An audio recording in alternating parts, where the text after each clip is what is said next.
높임 표현에 대해서 한번 설명해 볼게요. 자, 높임 표현을 우리 일단 이론적인 걸 아주 간단하게 보고 우리 이제 예문들을 조금 중심으로 보도록 할게요. 자, 높임 표현이 이제 주체 높임법이 있다. 주체 높임법은 주체 높임법. 자, 주체 높임법. 자, 주체 높임법은 문장의 주어를 높이는 방법이죠. 자, 주어를 높이는 방법이고 세 가지가 있습니다. 자, 세 가지 방법이 있는데 첫 번째가 뭐였죠? 자, 선어말 어미, 시. 두 번째는 조사, 깨서. 이거 주격조사죠? 자, 세 번째는 특수어휘. 자, 특수어휘는 주무시다, 잡수시다. 이런 말들. 자, 이런 말들이 이제 특수어휘다 이렇게 볼 수 있겠죠. 자, 여기서 드시다는 약간은 논란이 있어요. 드시다 있잖아. 어머니께서 낙지를 드신다 이런 말 있잖아요. 드신다가 들다. 그러니까 아플 때 엄마가 밥 좀 들어 이럴 때가 있잖아. 거기다가 시를 붙였다는 설이 있고 그냥 특수어휘다라는 설이 있는데 약간 좀 그래서 드시다는 잘 안 나오거나 아니면 선생님이 문제를 내실 때 이게 그냥 이건 특수어휘야 이렇게 알려주시는 경우가 있어요. 이게 논란이 있는 파트입니다. 그래서 이건 학교 선생님한테 확인을 한번 하시는 게 좋을 것 같기는 해요. 자, 이렇게 하는 건데 주체 높임법은 문제가 뭐가 있냐면 두 가지가 있다는 거죠. 두 가지가 하면 직접 높임이라는 것이 있고 그 다음에 간접 높임이라는 것이 있습니다. 자, 직접 높임 같은 경우에는 자, 아버지께서 주무신다. 자, 이런 문장을 썼다라고 하면 조사께서와 주무신다라는 특수어휘를 사용했죠. 아버지께서 오신다.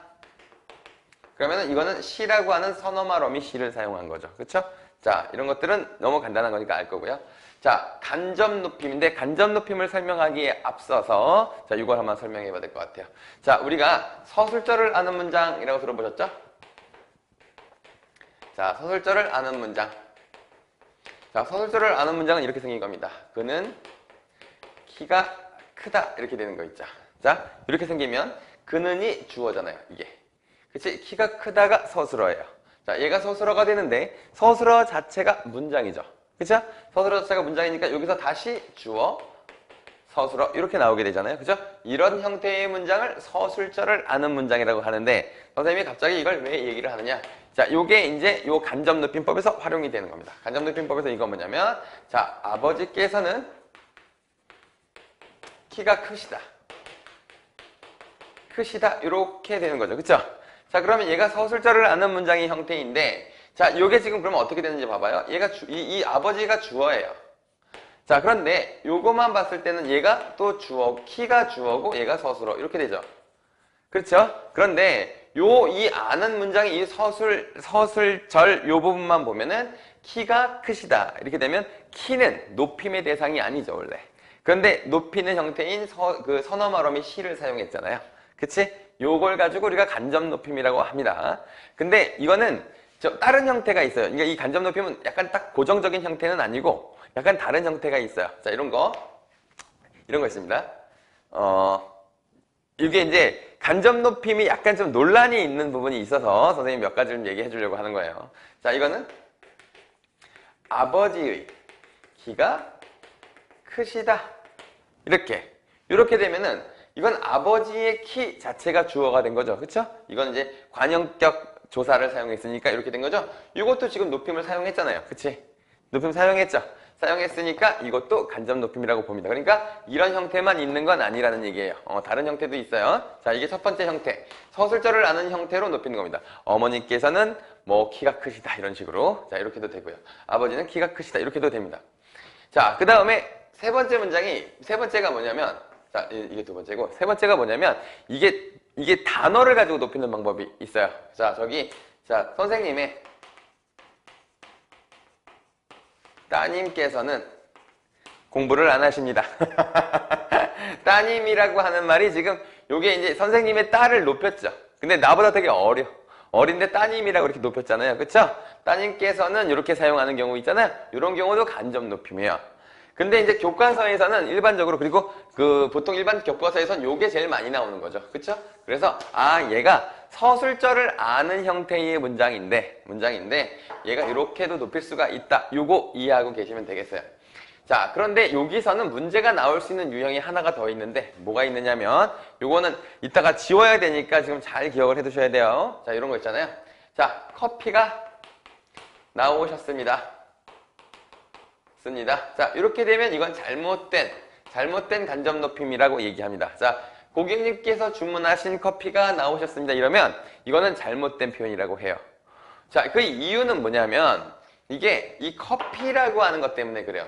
그래서 이게 굉장히 애매한 거예요. 간접 높임이. 이게 굉장히 애매한데 왜냐면 자, 여기서 이 간접적으로 높일 수 있는 건 일단 높임의 대상인 주어와 아주 밀접한 관련이 있거나 혹은 신체적인 부위거나 혹은 소유물이거나 약간 이 정체성과 관련이 있는 거거나 자, 이럴 때 높이라고 해요. 무슨 말인지 알겠어요? 다시 정체성과 관련이 있거나 신체 부위거나 아니면 소유물이 아주 되게 소중한 소유물이어야 돼요. 또 뭐 이런 것들을 우리가 높이라고 하거든요. 자, 그런데 여기서 이 커피는 지금 내가 말한 이 대상에 포함되지 않는다는 거예요. 그러니까 너무 애매하죠. 그렇죠? 너무 애매해서 그냥 이 문장이 지금 잘못된 문장이라는 건 언젠가 그냥 이 문장이 잘못됐다라고 어떤 규정한 책이 있었던 거겠죠. 그러니까 이게 굉장히 애매한 규정이에요, 얘가. 그래서 이제 가끔 이런 것들 문제를 많이 물어보시는데 사실은 그거는 사실 학교 출제하시는 선생님한테 물어보시는 게 가장 좋기는 해요. 내가 무책임한 발언을 하는 게 아니라 요 대상 자체가 조금 애매합니다. 자, 예를 들면 이런 거 있어요. 이런 거. 뭐 예를 들면 입고 계신 옷이 참 예쁘시네요. 이렇게 얘기할 때가 있어요. 예쁘시네요. 옷이 예쁘시네요니까 이거는 근데 옷은 되게 밀접한 관계가 있나? 근데 이게 목표가 지금 입고 있는 사람을 되게 높이는데 이 옷이라는 건 지금 착용하고 있는 옷이니까 정체성을 올린다고 해서 이건 또 틀렸다고 안 해요. 그 다음에 이런 건 틀렸다고 해요. 신발 사이즈가 크시네요. 이건 또 틀렸다고 해요.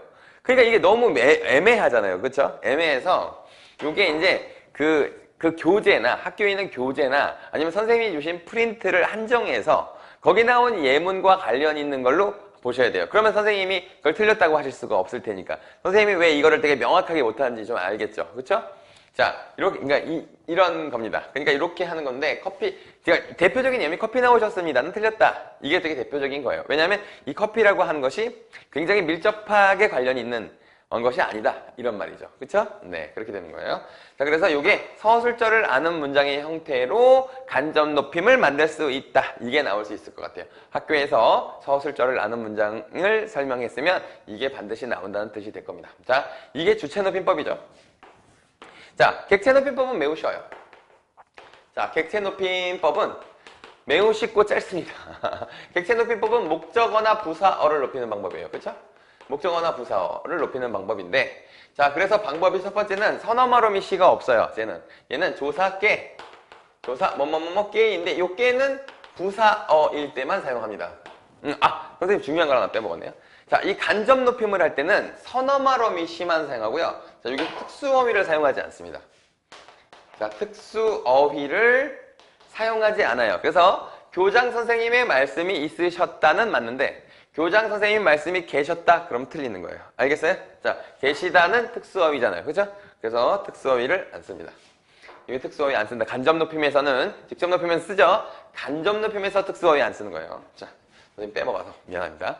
자, 다음에 다시 넘어갈게요. 객체 높임은 목적어나 부사어를 높이는 방법인데 조사 깨는 부사어에만 포함이 됩니다. 자, 두 번째는 뭐냐면 특수어휘를 사용하는데 특수어휘 예를 들어볼게요. 모시다, 뵙다 뭐 이런 말들이 이제 우리가 알고 있는 객체 높임법의 특수어휘예요. 자, 그런데 중요한 게 주체 높임법의 이 특수어휘, 이 서술어 특수어휘 있죠. 그 다음에 이 객체 높임의 특수어휘 있죠. 두 개가 겹치지가 않아요. 이건 겹쳐서 쓰지 않습니다. 알겠어요? 달라요. 서로 완전 다른 거예요. 그러니까 모시다를 주체 높임법에서 쓸 수 있지 않나? 아니, 못 써요. 이건 객체 높임에서 쓰는 거예요. 자, 그런데 주체 높임법이든 객체 높임법이든 조금 있다가 할 상대 높임법이든 언제나 쓸 수 있는 특수어휘가 있어요. 그게 뭐냐면 명사 특수어휘입니다. 이건 다른 색깔로 써볼게요. 자, 명사 특수어휘 있죠? 명사 특수어휘가 있는데 이 명사 특수어휘는 어디서나 쓸 수 있어요. 자, 예를 들어볼게요. 연세, 진지 뭐 이런 것들이 있죠. 뭐 나이를 나타내는 춘추 이런 것도 있고요. 자, 여기는 아까 얘기했던 따님, 아드님 이런 것들도 포함입니다. 자, 이런 것들이 다 명사 특수어휘예요. 명사 특수어휘는 어디든지 사용할 수 있습니다. 자, 어디든지 사용할 수 있어서 사용할 수 있고요. 자, 그래서 이제 객체 높임은 이렇게 쓰는 건데, 자, 예문이 그거죠. 자, 내가 어머니께 선물을 드렸다. 자, 드렸다. 이렇게 하게 되면, 자, 요 깨와 드렸다라고 하는 특수어휘 사용했죠. 자, 그래서 이제 이런 식으로 만드는 거다. 이 정도 아시면 될 것 같아요. 자, 별거 없습니다. 객체 높이면 이게 다예요. 그래서, 자, 이런 문제를 잘 풀 때는요, 자, 이런 거 봐보세요. 할머니께서 할머니를 모시고 병원으로 가셨다. 이랬어요. 병원으로 가셨다. 모시고 그냥 가셨다 할게요. 병원으로. 생각해보세요. 자, 이거 무슨 높임법 사용했죠? 자, 이거는 다 사용한 거죠. 그쵸? 그래서 중복되게도 사용할 수 있습니다. 자, 그래가지고 이렇게 하면 되는 거예요. 자, 이 문장에서 주어가 뭔지, 목적어가 뭔지. 그러니까 여기서 나오는 사람들이 높임을 받을 사람들이 어떤 성분에 쓰여 있는지를 보면 됩니다. 알겠어요? 자, 그러니까 여기서 지금 할머니를 높이고 있어. 근데 할머니가 주어인가? 그럼 주체 높임. 할머니가 높이고 있어. 할머니가 목적어야. 그럼 또 객체 높임. 할머니가 부서로 쓰였어. 그러면 객체 높임. 이렇게 가는 겁니다. 아시겠어요? 자, 그래서 이렇게 거꾸로 그냥 높임의 대상이 누구지? 이게 무슨 성분으로 쓰이고 있지? 요걸 갖고 보셔도 되고요. 이게 첫 번째 방법이 가장 쉬운 방법이고요. 두 번째 방법은 시가 있는지를 보는 겁니다. 자, 이거 가셨다 이잖아요. 그치? 그러면 주체 높임을 썼네. 근데 그럼 주어가 누구지? 이렇게 확인하는 방법이 있고요. 그치? 이런 거 깨나 이런 것들 특수어휘를 가지고 모시고는 객체 높임의 특수어휘네. 그럼 이것도 높였네. 이렇게 하는 게 있죠. 그쵸? 자, 그러니까 뭐 어떤 방법을 쓰든지 좋은데 여러분들이 문제를 틀리지 않으시려면 자, 거기에서 높임을 받는 사람이 누구이고 그 사람이 지금 문장에서 어떤 성분으로 쓰이고 있는지를 파악하면 조금 쉽게 문제를 풀 수가 있습니다. 자, 조금 이해하셨나요? 자, 그리고 근데 그렇게도 안 되면 이런 것들을 찾아보셔야 되는 거예요. 시를 썼구나. 그럼 주체 높이면 할아버지가 할머니가 주어지. 뭐야? 할머니가 할머니를 모시고 미안합니다. 할아버지가 할머니가 뭔 할머니를 또 모시고 두 분일 수도 있죠. 그렇죠? 자, 그러니까 이렇게 시를 썼구나. 그러면 주어가 누구지? 이렇게 찾는. 모시다를 썼네. 모시다는 객체 특수어인데 그러면 객체가 누구지? 이렇게 확인하는 방법도 있는데 두 번째 방법이 좀 더 번거롭죠. 그렇죠? 그래서 이 높임의 대상이 누군지를 탁탁 찍고 그 성분을 보고 이렇게 하는 게 훨씬 더 편합니다. 자, 이렇게 해보시면 되겠죠. 자, 그 다음에 상대 높임이에요. 자, 상대 높임인데, 선생님이 이 상대 높임이, 자, 상대 높임이 사실은 되게 어려운 건 아니에요. 그러니까 여러분들이 일상적으로 쓰는 거니까. 근데 상대 높임이 좀 이게 표가 나오고 그러면 자꾸 어렵다고 그러는데 사실은 그냥 표는 외우시면 돼요. 외우시면 되는데 선생님이 그냥 혹시나 노파심에 자, 한번 구분을 한번 해서 한번 설명을 한번 해볼게요. 자, 일단은 자, 우리가 격식체라고 하는 것이 있고 그다음에 비격식체라는 게 있잖아요. 그쵸? 격식체라는 게 있고 비격식체라는 것이 있는데 이렇게 쓰면 안 돼요. 이렇게 하면 안 되죠. 그쵸? 자, 이 비격식체는 몇 개 안 되니까. 격식체가 있고 비격식체가 있어요. 근데 격식체에는 뭐 네 가지 단계가 있죠. 네 가지 단계가 이제 하십시오체, 하오체, 하계체, 해라체 이렇게 네 가지가 있는 거예요. 자, 얘를 아주 높임. 자, 얘는 아주 높였다 해서 아주 높임. 얘는 예사 높임. 얘는 예사 낮춤. 그 다음에 얘는 아주 낮춤인데 이 상대 높임에 여기서 되게 중요한 특징이 하나 나오는 거예요. 뭐냐면 이 상대 높임은 높임과 낮춤이 있다. 그러니까 얘는 높이는 방법만 있는 게 아니라 낮추는 방법까지 같이 규정하고 있다. 요거 매우 중요해요. 요거 매우 중요해서 얘네들은 안 그렇거든. 주체 높임이랑 객체 높임은 높임만 있거든. 근데 상대 높임은 낮춤도 있다. 요거가 보기로 나오는 경우가 꽤 있어요. 보기로 나오는 경우가 꽤 있으니까 요거 잘 기억하셔야 됩니다. 자, 그 다음에 비격식체는 해요체가 있고 해체가 있어요. 해요체는 이게 두루 높임이라고 하고요. 얘는 두루 낮춤이라고 하는 거예요. 알겠어요? 이렇게 되는 건데 이게 조금 헷갈리는 것만 조금 몇 가지 한번 얘기해 볼게요. 자, 헷갈리는 것만 얘기한다고 했으니까 자, 하십시오체는 그냥 쉽게 말하면 이게 그냥 평서형이랑 의문문 같은 경우에 비읍니다예요. 그래서 자, 비읍니다체라고 합니다. 그래서 뭐뭐뭐 합니다. 저는 누구라고 합니다. 이렇게 돼요. 그래서 합니다. 그래서 그런데 이 명령어에 이게 명령이 조금 애매한 게 하나 있는데, 자, 절로 들어가십시오 제도. 십시오도 이것도 하십시오체예요. 알겠어요? 십시오도. 알겠어요? 자, 들어가십시오. 근데 십시오는 하십시오니까 이건 또 쉬웠을 텐데, 이게 있어요. 이거. 자, 이게 명령형 중에 절로 가시지요가 있어요. 이 청유형이군요. 미안합니다. 자, 저리로 가시지요. 이게 있어. 자, 요거 하나는 조금 잘 생각하시는 게 좋습니다. 요거. 가시지요. 왜냐하면 가시지요 이 요자 들어가지고 요 해 요체랑 헷갈리는 경우가 있는데, 가시지요만 하십시오체예요. 알겠어요? 가시지요예요. 가시지요. 잘 안 보이나요? 자, 안 보이나? 청유형에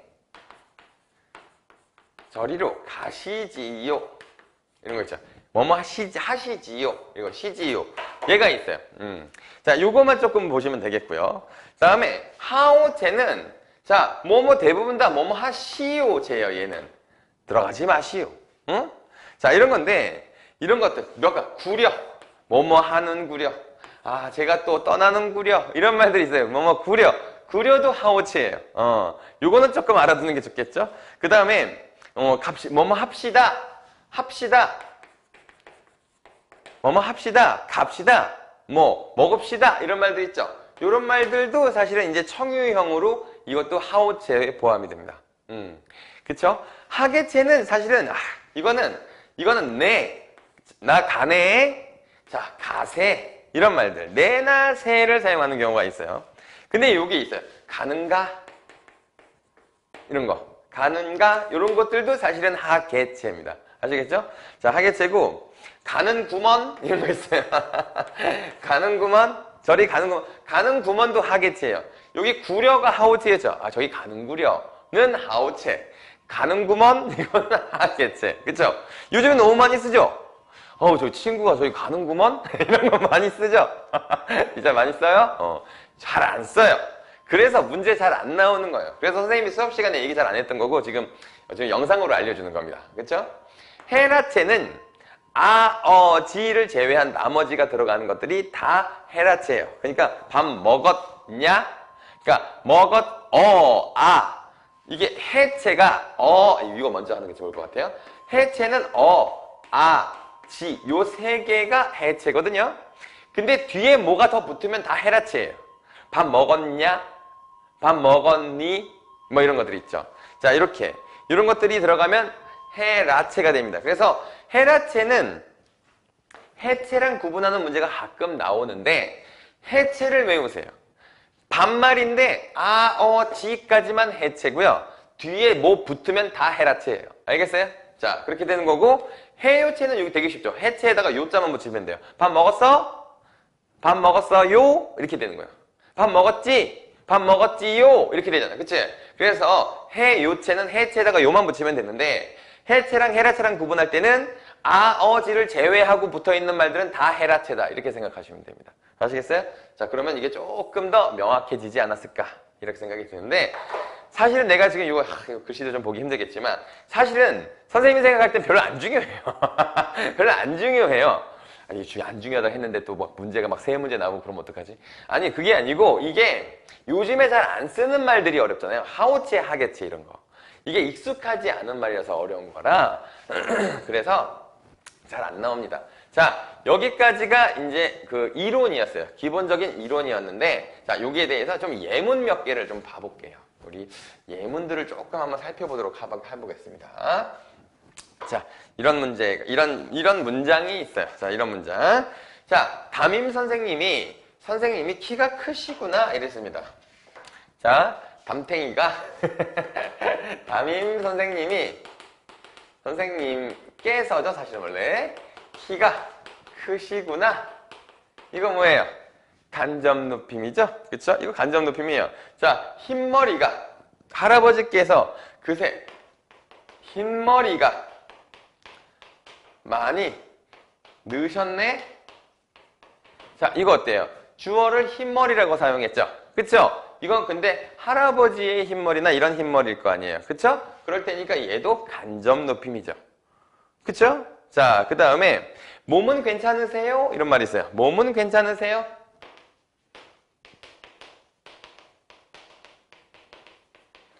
이렇게 해서 몸은 괜찮으세요? 그러면 몸을 높였네? 이렇게 얘기가 되잖아요. 그쵸? 몸을 높였네? 이렇게 되는데 이게 사실은 조금 이게 이 세자 있잖아요. 이 세자. 사실 세는 아까 얘기했던 그 주체 높임법의 시랑은 조금 다른 거예요.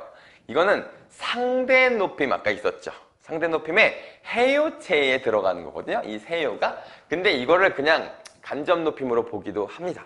이런 식으로. 왜냐면 몸은 괜찮으세요? 몸을 높인 것 같잖아요. 그쵸? 간접 높임. 그래서 내가 간접 높임이라는 게 되게 약간 좀 명확하지 않다 그랬잖아요. 그쵸? 자, 그 다음에 훈화가 있으시겠습니다. 교장 선생님의 훈화가 있으시겠습니다. 자, 이런 것들도 다 높임법인 겁니다. 그러니까 내가 이거 봐봐요. 자, 키가 크시구나. 이거 어떻게 했어요? 이거 뭐였죠? 서술절을 아는 문장으로 만들었죠. 그쵸? 흰머리가 많이 느셨네. 할아버지께서 흰머리가 많이 느셨네. 자, 얘도 사실은 서술절을 아는 문장으로 간접 높임을 만든 거죠. 그쵸? 그 다음에 몸은 괜찮으세요? 이렇게 얘기했어요. 그쵸? 몸은 괜찮으세요? 해서 몸은 괜찮으세요는 사실은 서술절이 아니라 할아버지 몸은 괜찮으세요는 상대 높임을 이용해가지고 만든 형태로 되어 있기 때문에 엄밀히 말하면 주체 높임법의 간접 높임법이라고는 약간 용법이 좀 잘못된 거긴 해요. 이게 왜 이 맞는 문장으로 되어 있는지 나도 잘 모르겠어요. 자, 아버지께서는 몸은 괜찮으세요? 이렇게 얘기하게 되면은 아버지께서는 주어라고 보고 몸은 괜찮으세요? 이렇게 얘기했잖아요. 그쵸? 몸은 괜찮으세요? 라고 얘기하면 이 시가 안 쓰였는데도 그냥 이거를 그냥 간접 높임으로 인정하고 있는 거예요. 조금 애매하지만 그래요. 그 다음에 훈화 말씀이 있으시겠습니다. 이런 것들도 간접 높임이 되는 거겠죠. 그쵸? 간접 높임은 이렇게 하는 겁니다. 자, 그러면 자, 이렇게 이런 식으로 하는 거 잘 확인하셨죠? 자, 다음에 또 이런 문장 한번 봐보겠습니다. 자, 이거 과일을 이거 어머니께서 자, 할아버지께 과일을 드렸다. 께 과일을 드렸다 이랬어. 자, 그러면 이게 어떻게 된 거죠? 자, 어머니께서를 사용했으니까 주체 높임 사용했죠. 자, 아까 했던 방식 한번 해볼까요? 자, 여기서 높이는 게 뭐냐면 어머니도 높이고 할아버지도 높였어요. 근데 어머니는 주어로 사용됐고 할아버지는 자, 애게니까 부사어로 사용됐죠. 그러면 주체 높임이랑 객체 높임을 사용했구나 이렇게 보면 됩니다. 그쵸? 자, 그런데 이걸 이렇게 바꿔볼게요. 과일을 드렸다를 드렸어요 이랬어요. 드렸어요 혹은 드렸습니다 이랬어요. 그러면 이건 상대 높임까지 사용했다고 볼 수 있겠죠. 그쵸? 상대 높임은 뒤에 있는 종결 어미만으로를 보는 거거든요. 오케이? 종결 어미만으로 파악하는 거예요. 근데 약간 주의해야 할 사항이 요 있잖아요. 이 요는 사실은 조사예요. 요는 조사인데 그냥 종결 어미로 높인다 이렇게 됩니다. 약간 우리 높임법이 이상하게 규정이 조금 애매하게 써 있는 것들이 조금 많아요. 조금 많습니다. 그래서 이게 드렸어요, 드렸습니다 같이 사용됐으면 얘는 상대 높임까지 사용하게 되는 거겠죠. 그쵸? 자, 그 다음에 말로 한번 해볼게요. 선생님께서는 여전히 그 학교에 계신다 이렇게 얘기했습니다. 자, 그럼 이거 무슨 높임법이에요? 주체 높임법이죠. 선생님께서는 계신다 이렇게 사용했잖아요. 그쵸? 자, 이렇게 한번 읽어볼게요. 지영아, 할머니 모시고 큰댁에 좀 다녀올래? 라고 얘기했습니다.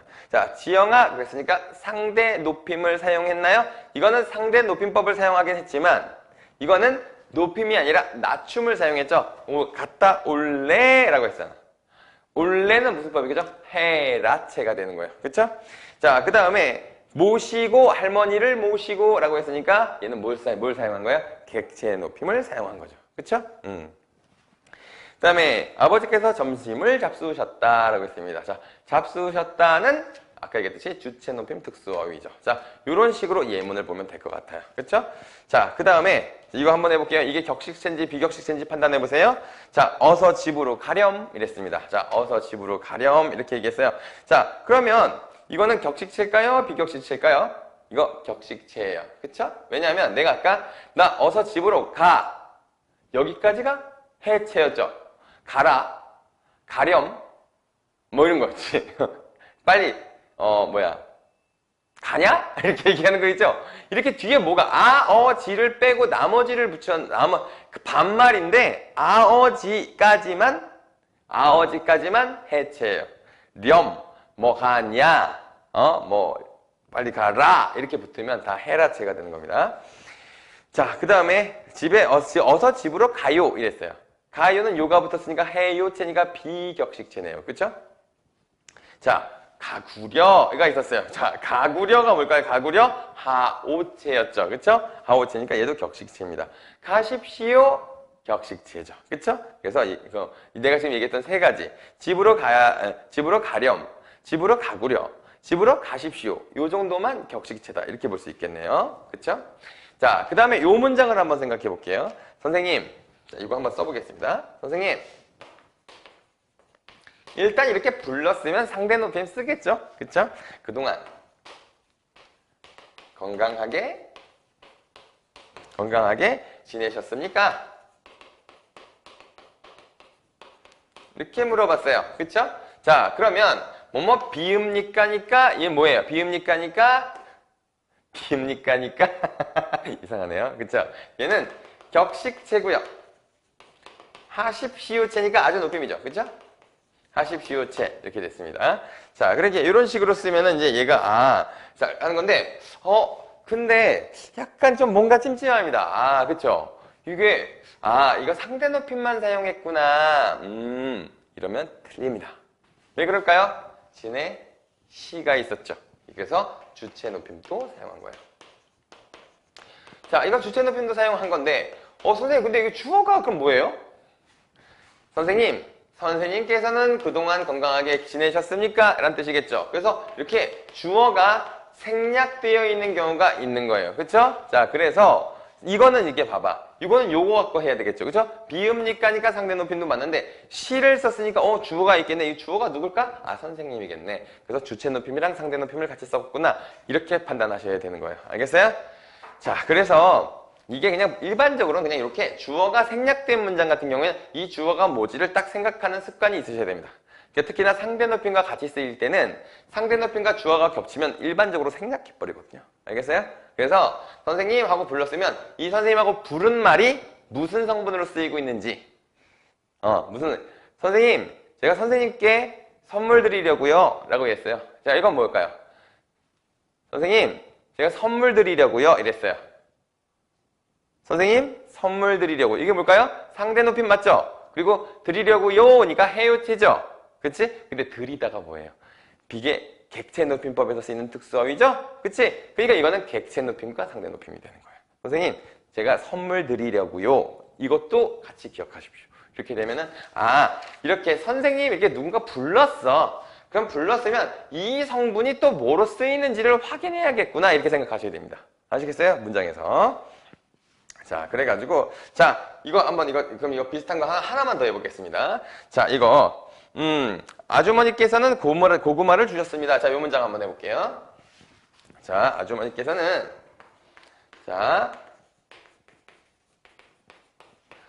고구마를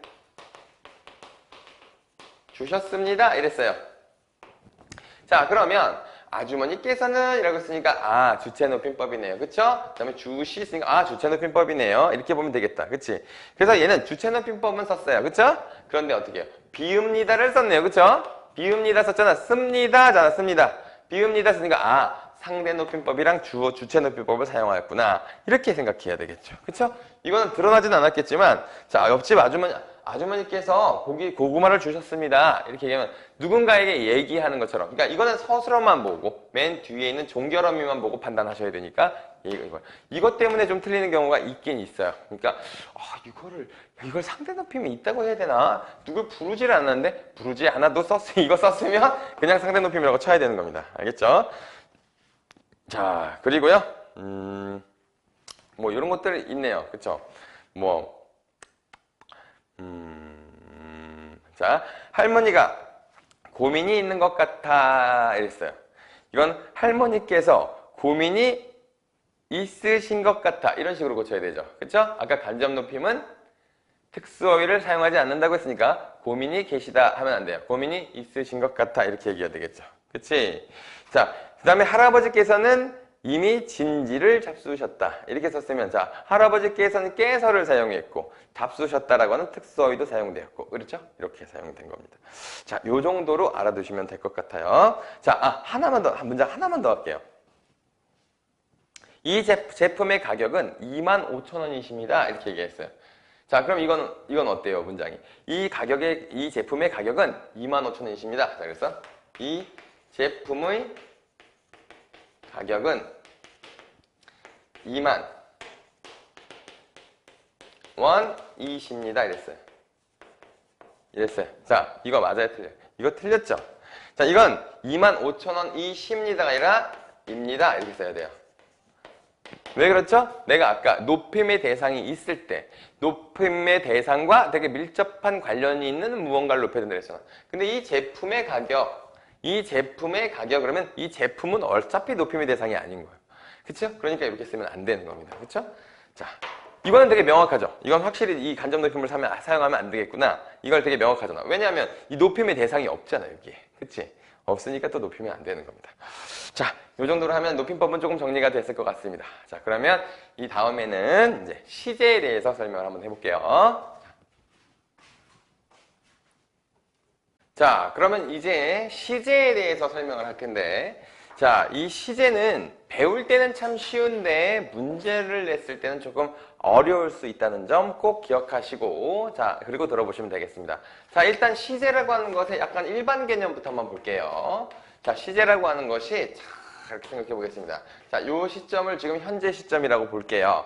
자, 근데 이제 시제를 말할 때는 일단 발화시라는 게 있어요. 자, 발화시는 내가 말하는 시점이잖아요. 그렇죠? 그래서 발화시를 현재라고 보시면 됩니다. 발화시를 현재라고 보면 되겠고, 자, 그래서 이제 요 시간이 이렇게 흘러간다고 생각해 보세요. 자, 그럼 얘가 현재고요, 얘가 미래고요. 그 다음에 얘가 과거다. 이렇게 볼 수 있겠죠. 자, 그런데 이거를 학생들이 선생님이 가끔 내가 방향치거든. 선생님도 되게 아주 심각한 방향치예요. 자, 그런데 이게 가끔 어떤 학생들이 좀 헷갈리긴 한가 보더라고요. 자, 여기에 요 앞에 부분, 여기 발화시보다 여기 있는 걸 우리가 뭐라고 해요? 이게 앞에 있다고 얘기하는 거고요. 여기를 뒤에 있다라고 얘기하는 겁니다. 자, 이게 발화시보다 앞에 있으니까 미래군. 이렇게 얘기하면 안 되죠. 그쵸? 앞이 과거고요. 뒤가 미래예요. 자, 학교 선생님이 하셨는지는 모르겠지만 이게 절대 시제라고 하는 것이 있고 상대 시제라고 하는 게 있어요. 자, 요거 한번 설명 아주 간단하게만 얘기해 볼게요. 자, 내가 어저께 도서관에 갔다라고 하는 문장이 있다고 생각해 보세요. 나는 어제 도서관에 갔다. 자, 이거 시제가 어떻게 돼요? 자, 말하는 시점에 비해서 앞에 발생한 일이니까 이거는 뭐죠? 과거 시제죠. 자, 이런 건 절대 시제라고 해요.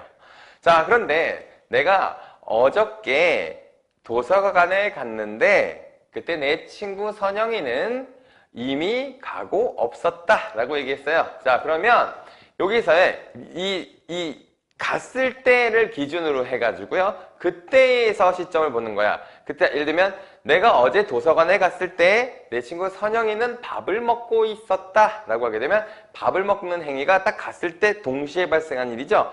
그건 상대 시제로는 현재다 이렇게 봐야 되는 겁니다. 그러니까 절대 시제로는 과거인데 내가 그 간 시점을 기준으로 봤을 때는 그때 내가 간 시점을 기준으로 해서 다시 한번 보면은 말이 좀 이상하죠? 자, 이렇게 내가 요걸 갖고 해볼게요. 자, 내가 어저께 도서관에 간 행위가 여기 있었잖아요. 그쵸? 그러면 이 시점을 새로운 현재라고 보면 돼요. 현재라고 보고서 이미 가고 없었다. 이거는 이제 과거. 이미 떠났다. 뭐 이미 내 친구 선영이는 이미 집으로 갔다 이랬어요. 자, 그러면 내가 갔을 때 얘가 이미 갔잖아요. 그치? 그러면 얘는 상대 시제가 과거가 되는 것이고 그때 선영이는 밥을 먹고 있었다. 이건 그때 현재고. 그 다음에 내가 어저께 도서관에 갔을 때 그는 10분 있다 나갈 예정이었다. 10분 있다 나갈 것이었다 라고 하면은 그게 미래였잖아요. 그치? 미래잖아요. 자, 그러니까 이렇게 여기 지금 과거 절대 시제를 기준으로 해서 거기서 발생한 또 다른 일의 시제를 따져보는 거, 이걸 우리가 상대 시제라고 합니다. 근데 이거는 설명을 안 하시면 잘 안 나와요. 요즘에는 문제가 잘 안 나오더라고요. 상대 시제 조금 이해하시겠죠? 상대 시제는 절대 시제를 먼저 따져보고 그 시점을 기준으로 해서 먼저 있었던 일이냐, 그때 있었던 일이냐, 그거 나중에 생길 일이었냐, 자, 요거 따져보는 거예요. 자, 요게, 자, 시제에서 요겁니다. 자, 근데 시제는, 자, 선생님이 요게 막 여러 가지 설명이 있겠지만 나는 이 표를 외우는 게 가장 좋을 것 같아요. 자, 시제표를 한번 생각해 보겠습니다. 자, 우리말은 참 독특하게요. 시제라고 하는 것이 두 가지 종류가 있어요. 자, 두 가지가 다른 색으로 하는 게 좋을 것 같아요. 자, 두 가지 종류가 있습니다. 두 가지 종류가 있는데 어떤 종류가 있냐면 첫 번째는 뭐냐면 자, 서술어에서의 시제가 있어요. 서술어에서의 시제가 있습니다. 하나는 관형어. 자, 관형어에서의 시제가 있습니다. 자, 그래서 서술어의 시제는 무엇으로 나타내는 거냐면 선어말 어미로 나타내는 거야. 선어말 어미. 자, 선어말 어미를 우리가 배운 적이 있었어요. 언제 배웠죠? 높임법에서 시가 선어말 어미였었던 거 기억해요? 시가 선어말 어미예요. 그러니까 우리말에서의 선어말 어미라는 건 어말 어미 바로 앞에 온다는 뜻인데 어말 어미 앞에 오는 이 선어말 어미는 높임과 시제 이 두 가지밖에 사용하지 않습니다. 아시겠어요? 자, 그래서 이 시제 선어말 어미를 사용하여 서술어를 높입니다. 서술어의 시제를 나타냅니다. 자, 한번 볼까요? 밥을 먹었다. 과거죠. 먹는다. 현재죠. 먹겠다. 미래죠. 자, 이거 뭐로 했어요? at은 과거를 나타내는 선어말 어미. 먹는다는 현재를 나타내는 선어말 어미. 먹겠다는 미래를 나타내는 선어말 어미. 이렇게 되는 거예요. 이게 서술어에서 사용되는, 자, 이 서술어에서 사용되는 시제입니다. 자, 관형어는, 이게 나타내는 말이 많아요. 이게 관형사형 어미. 어미 이렇게 나타내기도 하고, 관형사형 전성 어미. 뭐 이런 식으로 나타내기도 합니다. 자, 이건 이름은 뭐 그렇게 중요하잖아요. 그냥 관형사형 어미, 관형사형 전성 어미 뭐 이런 뜻이니까 관형격 어미 이렇게 사용하기도 해요. 자, 얘는 관형어로의 시제를 나타내는 방법인데 이거 자 봐봐. 나는 저기 밥 먹는 사람 누구야? 에서 이렇게 꾸며주죠. 그쵸? 지금 밥 먹는 사람 누구야? 이렇게 얘기할 때 그 느는 꾸며주는 말이지만 현재 시제죠. 그쵸? 야, 어제 거기 먹던 사람 누구야? 그러면 어제 일을 나타내는 거니까 과거죠. 관형어인데 과거 시제를 나타내죠. 그쵸? 자, 야, 내일 나랑 같이 밥 먹을 사람? 이랬어요. 밥 먹을 사람은 뭐죠? 미래를 나타내는 관형사형 어미가 되는 겁니다. 아시겠어요? 자, 그렇게 되는 건데, 자, 선생님 이거 다 정리를 해줄게요. 자, 그런데 이 시제는 참 문제인 게 뭐냐면, 이게 동사와 형용사의 형태가 다르다는 점입니다. 자, 동사의 시제가 있고요. 그 다음에 형용사의 시제가 있어요. 자, 이것도 동사의 시제가 있고요. 형용사의 시제가 있습니다. 형용사의 시제가 있는데, 자, 이게 사실은 그렇게 어려운 건 아니에요. 자, 보다 보면 그냥 다 이해가 가실 거예요. 자, 그럼 이제 시제를 한번 나타내 볼까요? 자, 현재 시제부터 한번 해보겠습니다. 자, 현재 시제. 자, 동사는요, 자, 은이나 니은 또는 는으로 나타냅니다. 자, 얘네가 뭐라고요? 얘네 선어말음이에요. 그래서, 자, 먹는다. 잔다 이렇게 나타나면 되겠죠. 그쵸? 자, 그런데 내가 지금 얘기해도 되겠지만 뭐 나중에 얘기해도 되겠지만 이게 지금 현재를 나타내는 방법에는 자, 여기다가 뭘 넣으면 되냐면 지금 또는 오늘 이런 말 넣어보면 되겠죠. 그쵸? 이거는 다 포함이에요. 나 지금 밥을 먹는다. 나 오늘 밥을 먹는다. 나 지금 잔다. 이런 식으로. 그래서 이런 부사어를 통해서도 시제를 나타낼 수가 있는 겁니다. 자, 그렇죠? 자, 그러면 자, 동사는 시제를 이렇게 나타냈어요. 그쵸? 자, 그러면 형용사는 어떻게 나타내느냐? 이 칸이 이렇게 크기가 다르죠? 형용사는 그럼 어떻게 현재 시제를 나타낼까요? 얘는 은는 같은 선어말음이 없습니다. 그냥 기본형이 현재예요. 기본형이. 그래서, 자, 뭐, 크다. 이런 말. 이렇게, 저 산은 참 높다. 이렇게. 자, 이런 식으로 해서 형용사는 선어말 어미를 사용하지 않고 기본형으로 현재형을 나타낸다. 요거 꼭 기억하셔야 되겠습니다. 자, 그러면 두 번째로 과거 한번 가볼까요? 자, 과거는요. 과거는 뭐 어제, 이런 말들, 어제나 옛날에, 예전에 이런 말로 사용하겠죠. 자, 그래서 얘도 부사예요. 이런 말로 사용하면 되는데 얘는 어떻게 나타내느냐? 자,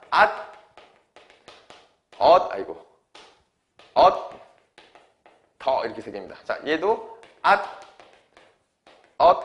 더 이렇게 세 개. 세 개라기보다 은 똑같은 거예요. 똑같은 거고 더가 있죠. 근데 이 더는 용법이 뭐냐면 약간 회상의 의미가 있는 겁니다. 자, 이거 좀 적을 칸이 없으니까 여러분들 잘 한번 적어보세요. 더는 회상의 의미를 갖고 있다. 야, 걔 참 잘 먹더라. 이런 말들이 있죠. 그렇죠? 그래서 얘는 먹었다. 잤다. 이거 쉽죠? 어제 먹었다. 어제 잤다. 자, 그 다음에 참 컸다. 높았다. 이렇게 하면 되잖아요. 그쵸?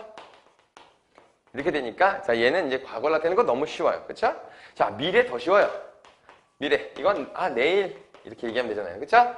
자, 얘는 뭐 사용하죠? get이에요. get. 이거 너무 쉽잖아요. 그쵸? 먹겠다. 난 자겠다. 크겠다. 이런 말로 사용하면 되는 거니까, 이건 특별하게 적지 않을게요. 너무 쉬우니까. 적을까? 이 칠판이 작은 칠판이 아닌데 맨날 쓰다 보면 맨날 부족해요. 자, 이거 내일 먹겠다. 이렇게 하면 되겠고요. 그쵸? 참 저건 참 크겠다. 이렇게 사용하면 되겠죠. 자, 요게 이제 이게 서술어로 쓰일 때의 시제예요. 그러니까 여기 있는 말들 있잖아요. 여기 있는 말들. 자, 얘는 안 쓰는 거였고요. 여기 있는 말들이 다 뭐라고요? 여기 있는 말들이 다 뭐라고? 선어말 어미입니다. 내가 이걸 왜 강조하냐면 보기에 관형형 어미를 가지고 높였다 이렇게 하면 안 되겠죠. 그쵸? 예, 시제를 나타냈다 그러면 안 되겠죠. 그쵸? 그래서 이거 되게 중요한 거예요. 자, 그러면 관형격으로 한번 가볼게요. 관형격은 색깔을 다른 펜으로 써보겠습니다. 자, 관형어는 자, 동사의 현재는 얘가 잘 봐요. 는이나 얘는 는을 사용해요. 그냥 는만 사용해요. 그쵸? 자, 자, 얘 는을 사용하는데 이게 좀 헷갈릴 수가 있어가지고요. 이거 동사만 먼저 하지 말고 형용사랑 같이 해볼게요. 형용사는 은을 사용해요. 오케이? 자, 은을 사용하거나 니은을 사용해요. 자, 그래서 이거 봐봐요. 자, 먹는 사람 이렇게 얘기하잖아요. 그쵸? 그래서 저기 자는 사람 이렇게 얘기하잖아요. 그쵸? 근데 얘는 어떻게 해? 저기 큰 산 또는 높은 산 이렇게 되잖아. 그치? 그래서 얘는 은이나 니은을 사용한다. 이렇게 되는 겁니다. 자, 얘가 이래요. 자, 과거는요. 자, 동사는 이게 과거 동사를 잘 봐야 돼요. 얘가 은이나 니은이 여기 한 번 더 들어가요. 이게 던이에요. 은이나 던. 그 다음에 여기는 던. 이렇게만 사용하거든요. 그래서 이거 어제 먹던 사람 누구야? 이렇게. 어제 거기서 잔 사람 누구야? 이렇게 나타낼 수가 있겠죠. 그쵸? 자, 그런데 얘는 이제 참 높던 산이었는데 이렇게 얘기하면 됩니다. 그쵸? 얘는 좀 눈으로 보이시죠? 자, 얘는 을하고 리을.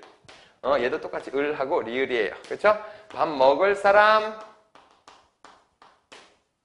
자, 참 클 놈이었는데 이런 식으로 얘기해야 되니까. 자, 클 놈이었는데 이렇게 하면 되니까 이건 이렇게 정리를 해볼게요. 자, 그러면 얘네들이 다 그럼 뭘까요? 또 얘네들은요? 자, 얘네들은 다 관형사형 어미가 되는 거예요. 그쵸? 얘네 다 관형사형 어미입니다. 자, 그런데 여기 문제가 되는 애가 있는 것이 눈에 보여요? 이거 다른 색깔 없나? 자, 문제가 되는 애가 하나 발생했죠. 이게 은이죠, 은. 은이 너무 많이 쓰죠, 이렇게. 여기도 쓰고, 여기도 쓰고, 여기도 쓰잖아요. 그쵸? 그래서 요 은을 어디서 쓰느냐를 물어보는 문제가 꽤 나와요. 예전에 실제로 수능에도 나온 적이 있습니다. 이 동사의 과거 관형격은 은을 사용한다. 은이나 던을 사용하는데 은을 사용한다는 점이 예전에 수능 문제에 나온 적이 있어요. 수능 문법 문제. 한 4년인가 5년 전에 나온 적이 있습니다. 자, 그러니까 그 정도로 이게 애들 많이 헷갈려 한다는 거죠. 자, 그러면 얘가 선생님이 그랬잖아. 이거 지금 말로 해보니까 하나도 안 어렵죠? 이게 다 예문이라서 그렇지 예문 지워보면 진짜 별거 없는 거잖아요. 내가 예문 때문에 이게 빈표가 좀 복잡해 보이는데 표 사실 되게 간단한 표현이에요. 그쵸? 자, 이거 그냥 눈으로도 보고 외우면 되는데 특히 외워야 되는 거 그 다음에 요 두 개 구분하고 요 두 개 구분하고 요 정도만 알면 그냥 끝이에요. 나머지는 다 똑같으니까. 무슨 말인지 알겠어요? 얘가 이렇게 돼 있고 얘는 두 개를 다 쓰고 얘는 안 쓰고 그 다음에 는하고 은을 이렇게 구분해서 쓰는데 여기 은이 이게 동사에선 과거에도 쓰인다. 요 정도로 외우면 된다고. 이게 예문 때문에 그렇지 실제로 복잡한 표가 아니에요. 이게 혹시나 좀 보고선 어려워 외울 게 이렇게 하나 이렇게 생각할까 봐 지금 하는 얘기인데 실제로는 어려운 내용이 아니에요. 그런데 이걸 문제를 내면 이렇게 나올 수가 있는 거예요.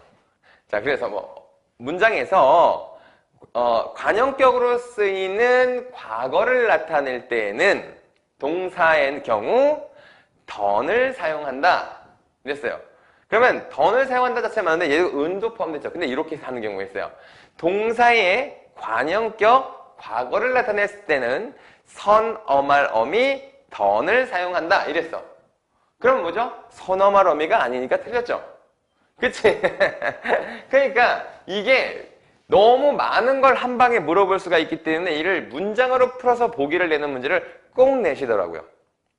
이상하게 내신 문제를 낼 때, 요 시제 문제를 내실 때 꼭 이런 문제를 같이 내십니다. 그래서 예를 들면 서술어 현재를 나타낼 때 형용사의 경우에는 관형형 어미 는을 사용한다. 틀렸죠? 관형형 어미도 틀렸고 형용사 현재는 기본형을 사용하잖아요. 그렇지?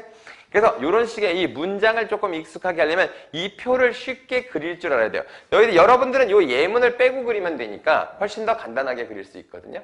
그러면 이건 선어말 어미고 저기는 관형형 어미고 이렇게 쓰는구나 라는 걸 딱 명확하게 머릿속으로 딱 넣어 놓으시면 굉장히 탄탄하게 문제를 풀 수가 있게 됩니다. 자, 그 다음에 뭘 보는 게 좋으냐면, 그리고 나서 이제 우리가 꼭 배워야 되는 게 뭐가 있냐면, 이 시제가 반드시 이 그대로 사용하지 않는다는 걸 조금 알아야 되는 게 있습니다. 자, 첫 번째는 뭐냐면, 이 시제대로 안 쓰는 말들이에요. 자, 첫 번째는, 이게 get이 있습니다. get은 여기서는 둘 다 미래였잖아요. 그쵸? 근데 이 get은 미래로만 쓰이는 게 아니에요. 자, 예를 들면 이거죠. 야, 지금쯤 시험 끝났겠는데? 이런 말이 있죠. 지금쯤 시험 끝났겠는데는 의미적으로 미래가 아니잖아요. 그렇죠? 자, 그거는 약간 추측의 의미가 있습니다. 그래서 이 get은 추측,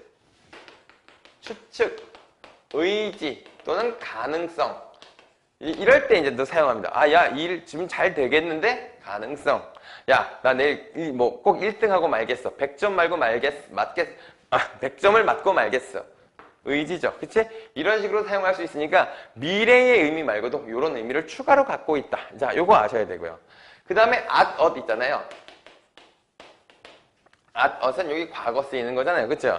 자, 얘는 일반적으로는 과거가 맞는데 과거보다 조금 의미가 하나 추가되는 경우가 있습니다. 자, 야, 이번에 포도 잘 익었다 라고 하는 건 과거서부터 지금 완료가 됐고 앞으로도 계속 그럴 것이다 라고 하는 뜻으로, 그러니까 여러분들이 생각하는 그 영어에서 말하는 현재 완료 비슷한 용법이 있어요. 얘가. 그래서 완료 플러스 지속, 완료되겠고 지속이 되는 뜻이 있다. 자, 이렇게도 될 수가 있는데 사실 이거보단 이게 더 많이 나오겠죠.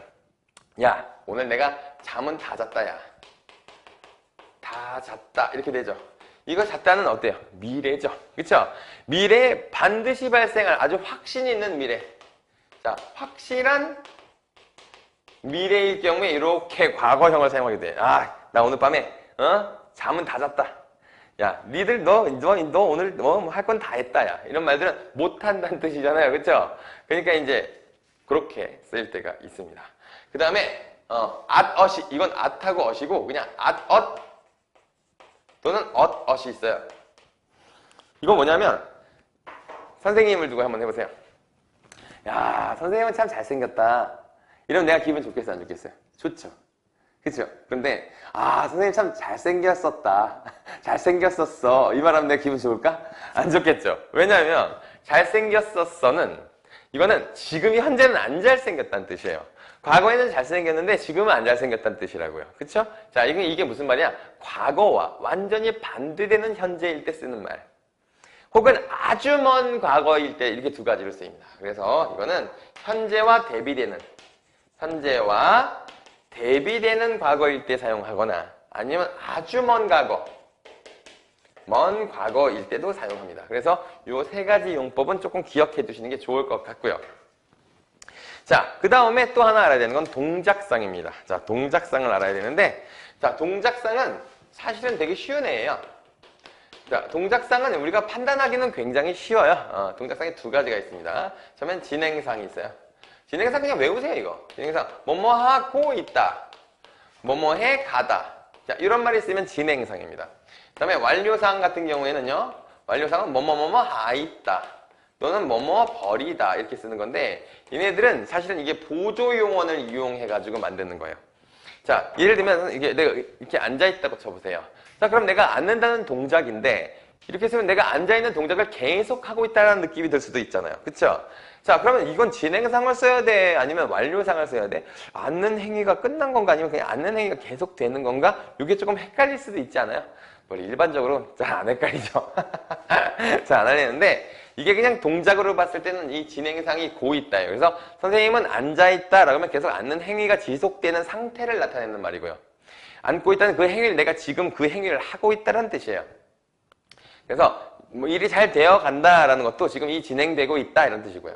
야, 일이 그냥 그렇게 돼버렸어라는 건 그 일이 완료됐다는 뜻이죠. 그쵸? 자, 이렇게 의미가 되는 거예요. 그래서 이거는 그냥 요 고 있다, 아 있다, 뭐뭐 가다, 버리다를 가지고 그러니까 문장이 그렇게 써 있어. 써 있으니까 그거 가지고 이제 이게 진행상이냐 완료상이냐 맞추는 문제 이렇게 나오게 되어 있는데 근데 하나가 문제가 뭐가 있냐면 뭐뭐 고 있다예요. 이 고 있다가 사실은 두 가지로 해석이 다 됩니다. 그러니까 진행으로도 해석이 되고요. 완료로도 해석이 돼요. 자, 이렇게 한번 해볼게요. 선생님이 지금 분필을 들고 있죠. 그쵸? 선생님은 지금 분필을 들고 있다. 그쵸? 지금 들고 있죠? 그쵸? 이것도 들고 있는 거고요. 봐봐요. 이렇게 내가 드는 행위를 이렇게 하고 있는 거야. 이것도 들고 있다잖아요. 그쵸? 그래서 얘는 진행상의 의미와 완료상의 의미를 다 갖고 있다고 해서 얘가 이 고 있다가 중의성을 갖는다 이렇게 얘기합니다. 이런 뜻이에요. 그쵸? 자, 이게 조금 어려우면 신발을 신고 있다로 해보세요. 신발을 신고 있다는 건 지금 맨발이 아니라 신발을 신고 있는 상태다 라는 뜻으로 나타낼 수도 있고요. 아니면 내가 지금 신발 신는 행위를 하고 있다 라는 뜻이기도 하잖아요. 그쵸? 그래서 고 있다는 일반적으로 이제 어떤 동작을 나타내고 아 있다는 완료상은 상태를 나타내는데 얘가 두 가지를 다 나타내는 경우가 있더라. 이게 중의성입니다. 그쵸? 사실 이거는 별로 그렇게 어렵지 않죠. 시제는 사실은 굉장히 어렵지가 않아요. 그래서 자 봐봐요. 이거 한번 예문으로 한번 해보겠습니다. 예문으로 한번 해볼게요. 재민이는 장차 훌륭한 어른이 되겠다. 이렇게 얘기했습니다. 자 그러면 이건 뭐예요? 발화시보다 되겠다가 나중에 발생하는 거니까 미래형이죠. 그렇죠? 그 다음에 그때부터는 시간이 좀 더 많아질 것이야 라고 얘기했습니다. 자, 많아질 것 이랬습니다. 그러니까 이거는 관형형의 미래를 사용한 거죠. 그쵸? 자, 그 다음에 요즘 기말고사 직전에서 매우 바쁘다 라고 했습니다. 자, 형용사는 현재형이 바쁘다는 형용사니까 기본형이 현재형으로 사용된 겁니다. 자, 어릴 적 귀엽던 아이가 벌써 이렇게 크다니 라고 얘기했습니다. 자, 이건 크다니이기 때문에 크다 이렇게 그냥 놀라다는 거니까 이거 크다 이거 기본형을 사용한 겁니다. 그 다음에 저 멀리 산을 오르는 사람들이 라고 했습니다. 자 그러면 관형격 현재의 는을 사용한 것이다. 오르다는 동사이고 관형형으로 사용했으니까 현재를 오르는 사람들 이렇게 얘기가 된 거죠. 그치? 자, 그 다음에 이런 문장 해보세요. 낙엽이 쌓이고 있다. 낙엽이 쌓이고 있어요. 진행상. 그쵸? 자, 진행상이고요. 자, 꽃이 시들어간다. 진행상. 자, 들어버렸다. 완료상. 그쵸? 완료상. 올라오고 있다. 진행상. 이렇게 되죠? 그 다음에 다가오고 있다. 진행상. 이렇게 됐어요. 자, 그런데 지수는 음악을 다 들어버렸다. 자, 얘는 지금 뭐였죠? 아까 완료상이었죠? 그러니까 나머지는 다 진행상이었는데 얘는 완료상이라고 이렇게 볼 수 있는 거겠지. 그치? 자, 이런 식으로 보는 겁니다. 자, 그리고, 자, 예를 들면 이거 한번 해볼까요? 자, 거기 지금 춥겠지? 이렇게 얘기했어요. 자, 춥겠지? 춥겠지? 추측. 그쵸? 자, 너 할 수 있겠어? 이거는 가능성. 그렇지?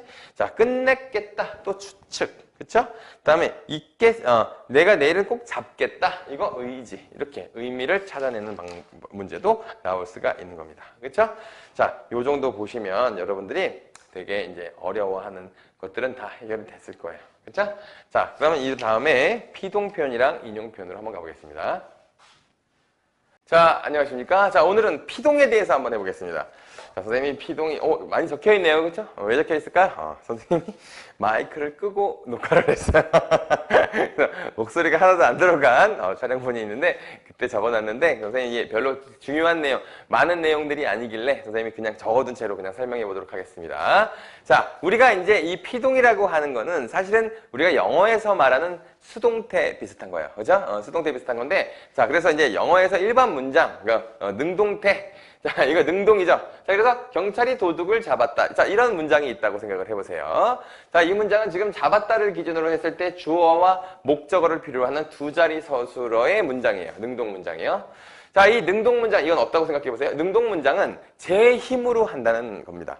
자, 제 힘으로 행동을 하는 것인데, 자, 그러면 얘를 우리가 영어에서 말하는 수동태처럼 바꾸면 어떻게 되느냐 하면, 자, 이렇게 도둑을 이라고 하는 이 능동의 목적어를, 자, 이건 피동문의 주어로 가져오게 됩니다. 오케이? 그래서 도둑을 도둑이 이렇게 바꾸죠.